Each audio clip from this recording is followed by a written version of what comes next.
That second domino fell today when the Mountain West Conference announced they were postponing fall sports. This after the Mid-American Conference made that same decision on Saturday. Things very quiet now here on campus. That was not so much the scene earlier this afternoon. And as you mentioned, this particular Black Lives Matter rally, which is a phrase that you hear about a lot of these rallies, but it was indeed thrown by the Tucson chapter of Black Lives Matter. 7 U of A scientists worked over the weekend to create these 1,600 COVID-19 test kits. Dr. David Harris tells us that the scientists tested the kits on themselves. When you look at Khalil Tate, and we were so high on what we had seen from him in the Colorado game, I think to me that's the most disappointing thing, is you wanted to see him take that next step and be able to do that against a consistently really one of the top defenses in the Pac-12. And he just couldn't do it. And it wasn't all his fault. I'm not going to put all of the blame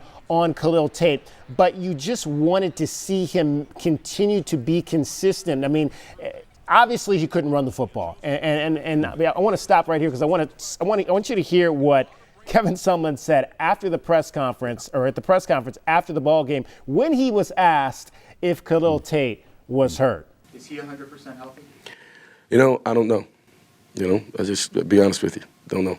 He said he didn't know, Glenn. Yeah. I would think the head coach would know if your quarterback was hurt or not. But here we are again, not knowing if Khalil Tate is healthy, not knowing what he can do and what he can't do. It was clear to me, and we said this after the Colorado game, it was clear he could not run the football, but he was able to stand back there and make plays with his arm.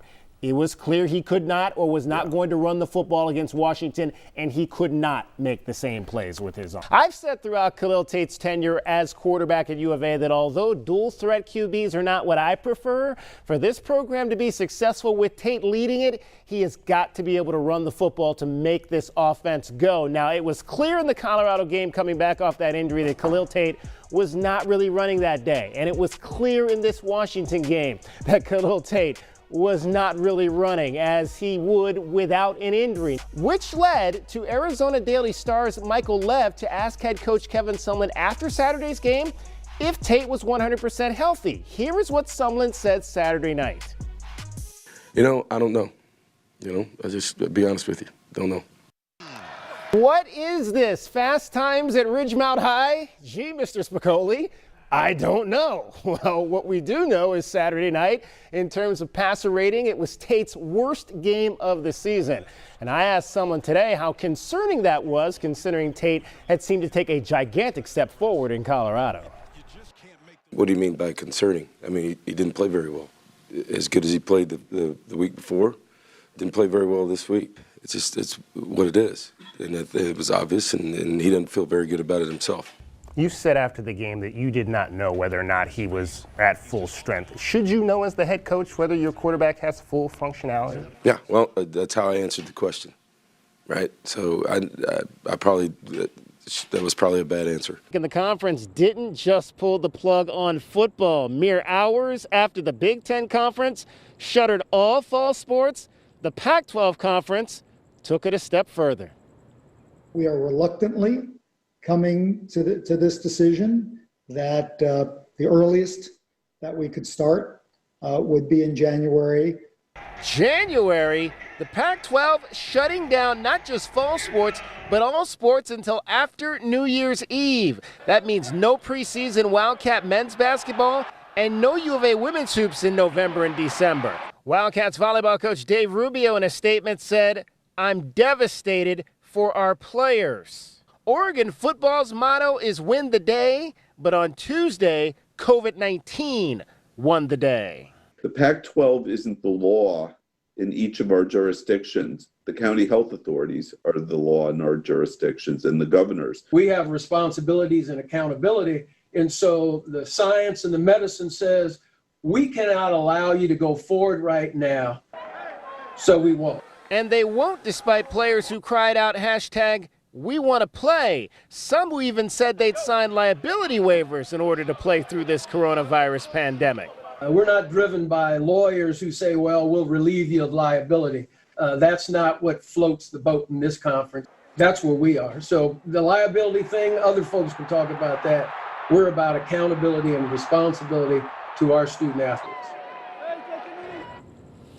And Wildcats head football coach Kevin Sumlin in a statement said, although our football program is disappointed that we will not have the opportunity to compete this fall, I'm extremely proud of how our entire staff and most importantly our student athletes have handled and will continue to handle the ever-changing dynamics of 2020. Now the Pac-12 wants to reiterate this is a competition moratorium, so no games, but on-campus training can continue for the student athletes. The conference is leaving the decision on how that works up to the individual universities. Fueled by drought and what is being called the hottest and driest year on record, the continent of Australia has been on fire since September. It's a situation that is hitting home for two Arizona basketball players, Josh Green, who hails from Sydney, Australia, and Tara Manu-Maliunga from the interior northern Aussie state of Queensland. Well, my family are fortunate enough to be in an area right now where the fires haven't affected yet. But I mean, it's the beginning of summer and there's still 3 more months left.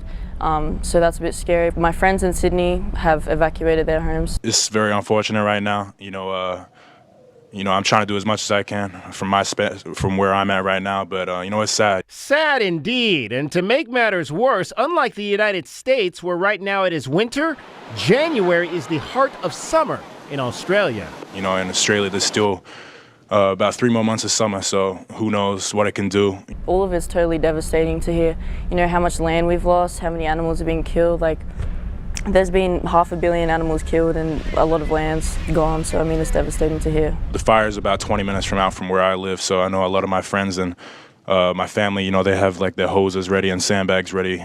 And Josh Green adds his friends and family are also ready to evacuate if necessary, but hopefully it will not come to that.